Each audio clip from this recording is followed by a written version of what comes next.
great word for poor. That's like peanut butter and jelly. It goes together. So they when the seminar was over, it was like, free college, yes, give me more. So after the seminar was over, the three of us gathered around and we went to go to our third grade class. They were excited to see the energy in their face. And they're like, yo, we're the doctors, we're the doctors, we're the doctors. And mom dropped and sleeping on the sun. And so I'm like, we're the doctors, so we're about to go play basketball. And we're the doctors, and they said, cool, so they're jumping, we're jumping, I'm jumping with them. And I was like, okay, college. I never thought about college because I never saw anybody go to college in my neighborhood. You can't aim for what you can't see. You can't aim for what you can't see. So I never saw anybody in my neighborhood go to college. And so I thought that was, a huge thing to embark upon. But the fact that two of my best friends was going to do it, why not? Let me, take this opportunity and go with them. So we're jumping and free, and I'm like, okay, how long is it going to be? Is it a year to become a doctor? Is it 2 years to become a doctor? And it was like, nah, she said 8 years. And I said, hold on, somebody put a wall over your eye. They told you 8 years to go to school, and you're going to do it on purpose? Like, you're trying to get out of high school. We're not trying to get to college. They're like, nah, I'm like 8 years, we're going to be old when we done. Like, I'm going to sign up for 8 more years. Because I'm 16 now, that's half my life. And that's where peer pressure can be good. We often talk about peer pressure, and we all are influenced by people who are around us, and that had the negative consequences. But George and Ramik was different. They were from a similar backdrop, but like me, they wanted more. But we just didn't know how to grab onto what was more. And so here we were embarking upon this journey together, and it took away all the apprehensions. And you had to have some grades, though, to get into college. I told you, my mother, child abuse was pretty well practiced in my household. She was like, you can hang out and do what you want to do, but you got to get the grades. How about the college grades? You have to have good college grades to get to medical school. They don't just let anybody go there because they want to. Oh, yes, that's true. So once I got into college, because contrary to what was being said in my neighborhood, that college was hard and it was tough and it was corny, it was the total opposite. I had a room that I shared with Ramik, and I had my own bed, which was something that was brand new. Because prior to that, I shared a bed with my brothers, and I had heat and I had AC. Back then, we put a fan in the window, and hopefully you could catch a cool breeze in the summer months. So I was like, man, this is awesome. Like, what do you got to do to stay here? They're like, you just got to get good grades. And I was like, that's it. So I was like, it's got to be more than just that, right? And they're like, nah, if you get good grades, you get to come back next semester. I was like, no problem. I was on the dean's list every semester. And I'll never forget during the first day orientation, they say, look to your left, look to your right. Somebody's not going to be here next year. I'm like, don't look at me, because they done told me about the meal plan and everything. I'm not going anywhere. So we started off with 135 biology majors, and out of those 35, out of those 135, 40 went on to graduate, and we were 3 of the 40. And only 10 or so went on to receive their terminal degrees, and we were 3 of the 10. So, wow.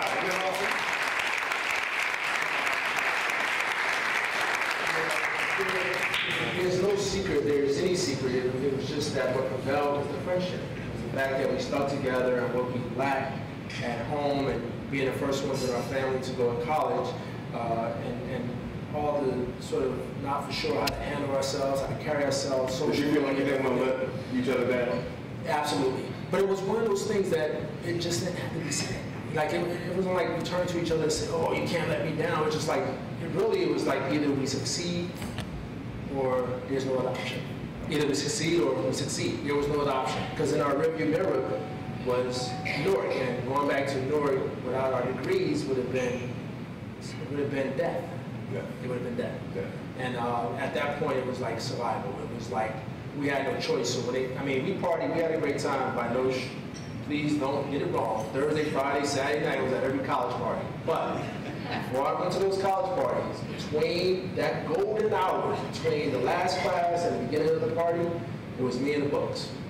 It was me and the books. And then whereas some of my other friends didn't come back that following semester, because some of the challenge we're having now is not getting the students into college, it's keeping them there. When some of those guys and girls didn't come back, it's because they didn't invest into that golden hours of studying in between. And the three of us just kind of had this influence on one another. If you see one studying, like, oh man, I better go study because he's studying. I guess I got to study too. So it's just that positive reinforcement. And we made it through 4 years of college and got into medical school somehow. But part of it was we did well academically. But once I stepped foot into medical school, I would have all the bravado you can imagine. I was like, I'm going to medical school, I'm going to be a doctor, this is going to be great.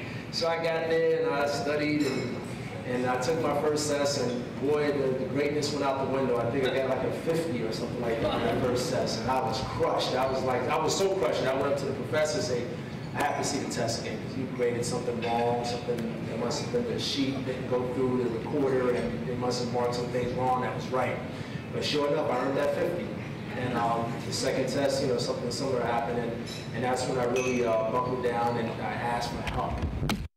Pact an agreement with Steppingstone about what you were going to do. Don't you have classes on Saturdays when other people are playing, other young people are out playing and having fun? You're in school. I mean, isn't that part of the agreement that you made? I just want to ask some of our scholars to just tell a little bit about what having made this pact with Steppingstone means to them.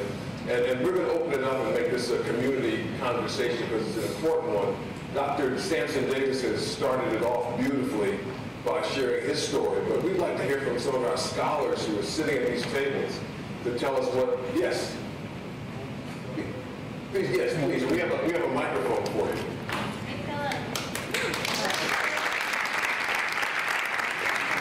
Tell everybody your name so they know who you are, what school you attend.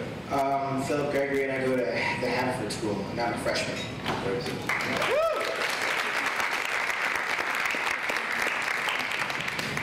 Well, yeah, we did have to go to school on Saturdays. When my mom first told me that, I was like, Mom, are you okay? Kids don't do that. Like, we had to do Monday through Friday. That's why we have the weekend. Then when the first day I went, I was sitting there, I was like, this is unnecessary. Every class we went through, oh my goodness, what am I going to need Chinese for? What am I going to need Latin for? Why do I need to read this book? That's what I was like, okay. And then the year after, I first started going to Haverford. I sat down in the first couple of classes, and I was sitting there thinking, I'm sure happy I went to Steppingstone.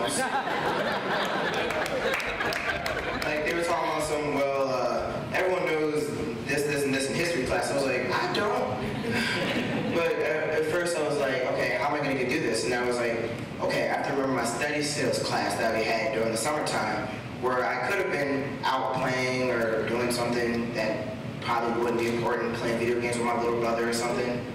But I was in school, my two brothers were like, Philip, you're in school, I hope you know this. I was like, sure, but I'm going to Haverford now, and I'm enjoying it, and I've met a lot of cool new people, and I was just looking back while I'm on my way here and thinking, if I had never gone to Steppingstone, I wouldn't have met anybody. I wouldn't have exceeded or excelled in anything. I wouldn't have been able to take my abilities and gifts to another level, because at the school I was at, all you knew was fight, talk trash, fight, make fun of teachers, fight, talk trash again. But then when I went to Haverford, I realized these kids aren't fighting with their fists, they're fighting with their intellectual abilities. I was like,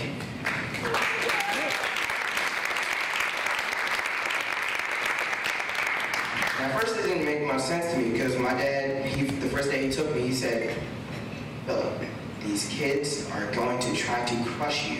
Oh my God. Thanks, Dad! But that actually helped me, motivated me, because at first I was thinking, okay, I have to always have something witty to say. I always have to have something funny to say about somebody's mom or something. But when I got there, everybody was kind of nice and everything. And if I didn't go to Steppingstone, I wouldn't have been able to do much of anything. Like, I would have been smart, but going to a public school and being smart gets you beat up a couple of times. But what happens? Let me ask you a question. What happens if you don't live up to your end of the bargain with Steppingstone? One very useful thing I learned from Steppingstone was Latin, because we had to take it during the summertime. We had to take Latin and Spanish. I was thinking, Spanish I understand. Latin, with y'all? But like, when I started taking it, I was thinking, this is the core of big words. If I know the big word itself, why do I need to know where it came from? But then I went to in 7th grade at Haverford, we had 2 choices, Latin or Spanish. I wasn't too good at Spanish. All I knew was hola, español. That's all about it now. But now, I'll look at Latin sentences and I can read them like almost by sight and understand exactly what they are because of Miss Rivers in her class.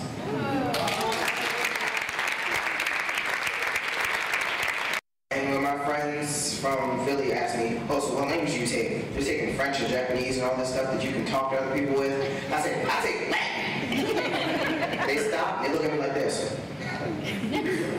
You okay? Oh, because you know Latin is the dead language, you can't speak it. I was like, good for you.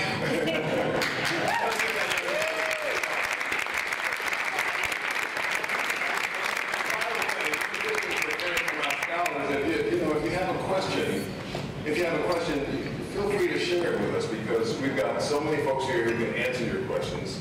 And maybe you're here tonight and this is new to you, and you want to know how you can help. Of course, one of the ways you can help is by giving generously of the money with which you've been blessed. You can do that. That's one way to do it because there's cost involved. But you may have other questions for our scholars and for some of our administrators. They're here also. And we've got Eddie Mensa, who is the backbone of Steppingstone. He's got his name.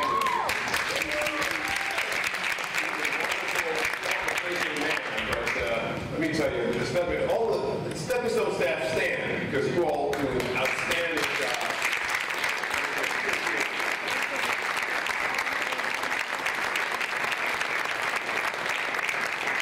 Awesome staff.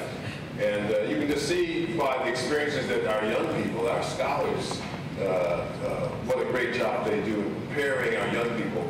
When I was a kid and I went to private school, there was I didn't have any program to train me, prepare me for what I was to face. But today we have Steppingstone Scholars, so that our young people are prepared when they go to these great schools, and you can see how well they're doing and what a contribution they're making to the school. It's just awesome. Eddie Manson. Sound good. Hi, my name is Eddie Benz. I'm the Director of Programs at Steppingstone. I wanted to thank you, Dr. Sampson, for coming because there's a couple things that you said earlier that really resonated with me. The first one was you can't aim for something you can't see. I mean, it sounds simple, but it's so true. You can't aim for something you can't see. So I want to thank you for coming because we picked this book about 5 years ago because we wanted the kids to see, metaphorically anyway, what they could become. And today I'm glad you're here. They can physically see what they could become. So thank you for coming.